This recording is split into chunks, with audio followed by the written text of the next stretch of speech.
কাছের থেকে আমি জানতে চাই পিতা কি করেছেন? প্রহ্লাদকে নিজের কোলে বসিয়েছেন আর নিজের কোলে বসিয়ে বলছেন, হে পুত্র, বলো তুমি গুরু ষণ্ডরা কর্মত থেকে কি শিক্ষা নিয়েছো?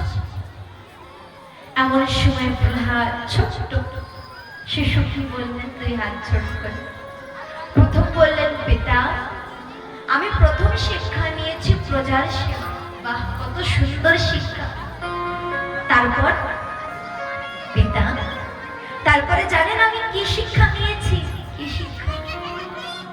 তখন করুণ সুরে বলছে, শ্রবণঃ কীর্তন সদা সেবন अर्चना बंधन दास्य साख्यात्मनिवेदन श्रवण कीर्तन पदासेवन अर्चनम बंधनम दास्य साख्यात्मनिवेदन। बाबा, আমি নবভক্তির জ্ঞান নিয়েছি, আমি নবভক্তির কলা অর্জন করেছি, আমি আমার প্রভুকে কিভাবে প্রাপ্ত করব এই শিক্ষা নিয়েছি। আর জানেন সবথেকে প্রিয় আমার জন্য কোনটা? কোনটা? আত্মনিবেদন। আমি আমার আত্মাকে ভগবানকে নিবেদন করেছি। যখনই পিতা নিজের পুত্রের বাক্যের থেকে নিজের শত্রুর প্রবচন শুনতে পায়, সঙ্গে সঙ্গে প্রহ্লাদকে মাটিতে ছড়িয়ে দেয় আর উচ্চ সুরে প্রহ্লাদের পরে অত্যাচার আরম্ভ করে। যে দুষ্ট, দুরাচারী, অধর্মী। কমিটির বড় ভাইরা, আপনারা যেখানেও আছেন একটু ম্যানেজমেন্ট করবেন, যেভাবে এভাবে সামনের থেকে উঠে যেন না যায় বা এভাবে কথাকে অর্ধেক রেখে যেন না যায়। আপনারা যারা যাবেন অত্যন্ত ক্রোধিত হয়ে গিয়েছে যে আমার পুত্র হয়ে, অসুর কুলের সন্তান হয়ে আমার শত্রুর শিক্ষা তোকে কে দিয়েছে? দৈত্যগুরুদেরকে ডাকানো হয়েছে, ষণ্ডকর্মকে, দৈত্যগুরু শুক্রাচার্য, যে ছোট্ট প্রহ্লাদ অভুজ সন্তান কে রাজ্যে যাকে শ্রীহরির জ্ঞান দিচ্ছে, সঙ্গে সঙ্গে প্রহ্লাদের কাছে থেকে এই জ্ঞানকে হরণ করে তাকে অসুর কুলের প্রভৃতির জ্ঞান দাও, অস্ত্র বিদ্যা, অধর্মের বিদ্যা, মিথ্যা কথা, মারপিট ইত্যাদি। কিন্তু বলে ভক্ত হচ্ছে নদীর ধারা। যেমন নদীর ধারাতে এমন কেউই নাই যে বাধা দেবে, তেমনই ভক্ত। ভক্ত যখন ভক্তিতে লীন হয় এমন কেউই নাই যে ভক্তকে বাধা দেবে। পিতা কি করছেন? যখন দেখছেন প্রহ্লাদ মানছেন না, অত্যাচারের পরে অত্যাচার, কখনো বড় বড় পর্বত থেকে ফেলিয়ে দিচ্ছেন, কিন্তু তারপর দুই হাত জোড় করে বলছেন, ওম নমো ভগবতে বাসুদেবায়। কখনো কারাগারে বন্দী রেখেছেন, না খেয়ে অনাহার হয়ে, কিন্তু মুখে একই নাম, ওম নমো ভগবতে বাসুদেবায়। আজ নিজের পিতা বা নিজের আপনজন প্রহ্লাদকে এত অত্যাচার করছে, ছোট্ট প্রহ্লাদ নিরন্তর হরিনামে লীন হয়ে আছে। এই হচ্ছে ভক্তি। আমরা ভক্তির জন্য সময় খুঁজি বৃদ্ধ অবস্থা। আমরা কি চিন্তন করি যে বাল্যকালে কি ভক্তি করা যায়? এই সময় তো আনন্দ করতে হয়, এই সময় ভোগ করতে হয়। কিন্তু মনে রাখবেন, বাল্যকালে ভজে কৃষ্ণ কৃষ্ণ পাওয়ার আশা, যৌবনকালে ভজে কৃষ্ণ সুখ পাওয়ার আশা, আর বৃদ্ধকালে ভজে কৃষ্ণ পারে যাওয়ার আশা। অর্থাৎ মানবের জীবনের তিনটি অবস্থা, শিশুকাল, যৌবনকাল আর বৃদ্ধকাল। এই তিন অবস্থার পরে সত্য মৃত্যু। কিন্তু ভগবানকে ডাকার সময় কোনটা? একমাত্র বাল্যকাল।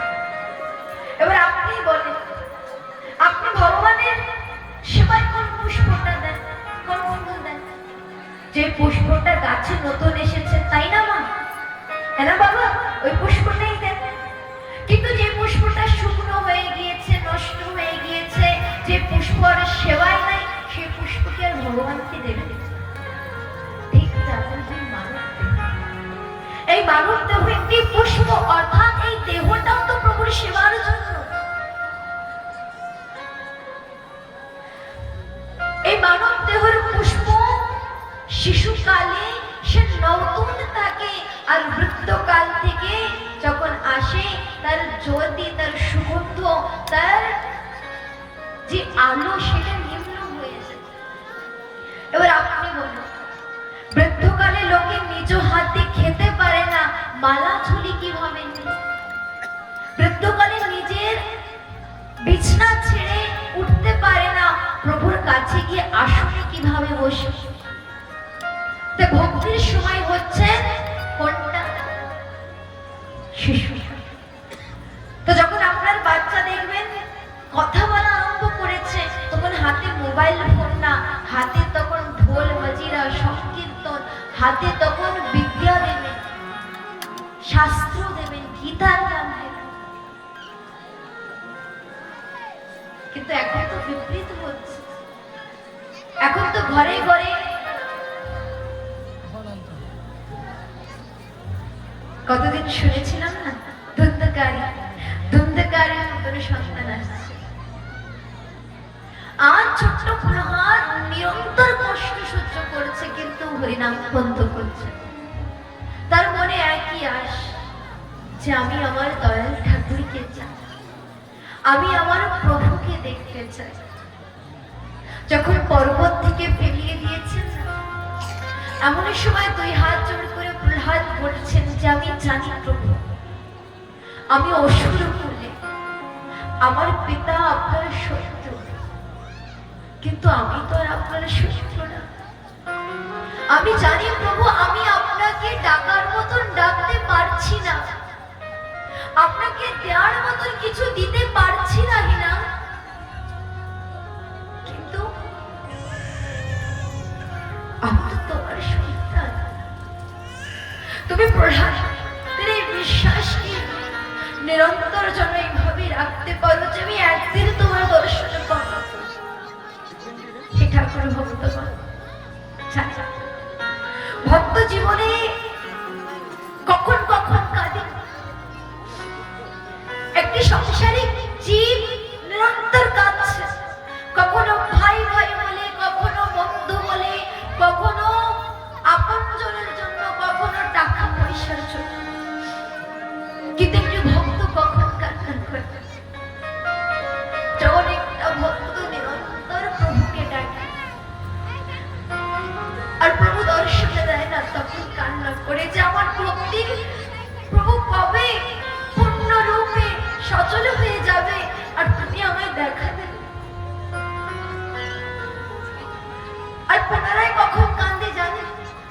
যখন ভগবান দর্শনে দেয়। আর তখন কেন কাঁদে?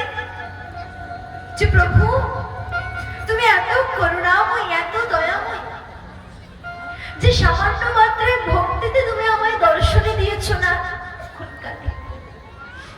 আর মন প্রাণ আত্মনির্ভর হয়ে কখন কাঁদে জানেন? যখন ভগবান দর্শনে দিয়ে চলে যায়, তখন কাঁদে। আর ছোট্ট প্রহার ৫ম বছরের শিশু দুই হাত জোড় করে প্রভুকে বলছেন যে আমি জানি না না তোমায় দেখতে কেমন, তোমার রূপ কেমন, তোমার রং কেমন, তুমি আকার না তুমি নিরাকার, আমি কিচ্ছু জানি না। আমি কোন রূপে তোমায় ডাকবো আমি ততটুকু জানি না। কিন্তু হে দয়াল ঠাকুর, মনে আস আমি তোমায় পাবো। প্রভু আমি কবে তোমায় পাবো? প্রভু তুমি কবে আমায় দর্শনে দেবে? এই হচ্ছে ভক্তির প্রয়াস। তা বলেন একটি গান যে হে দয়াল ঠাকুর, তুমি আছো কত দূর, পাবো কি তোমার দর্শন? প্রভু পাবো কি তোমার দর্শন? আজ সকলে বলবে আমাকে তোমার